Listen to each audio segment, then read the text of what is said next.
መንግስተ ሰማያት ቀርባለችና ንስሐ ግቡ። አሜን። እውነትም ሕይወትም መንገድም ኢየሱስ ነው። አሜን።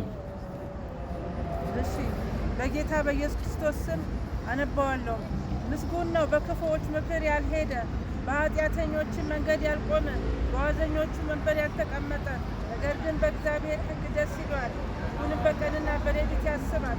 እርሱም በወፎች ዛር እንደተተከለች ፍሬዋን በየጊዜው እንደምትሰጥ ዛፍ ይሆናል። ቅጠሏም እንደማይረግፍ ዛፍ ይሆናል። ተተከለች ፍሬዋን በየጊዜው እንደምትሰጥ ቅጠሏም እንደማይረግፍ ዛፍ ይሆናል። የሚሰራ ሁሉ ይከናወንለታል። ክፎች ግን እንዲህ አይደሉም፣ ነገር ግን ነፋስ ጠርጎ እንደሚወስደው ትቢያ ናቸው።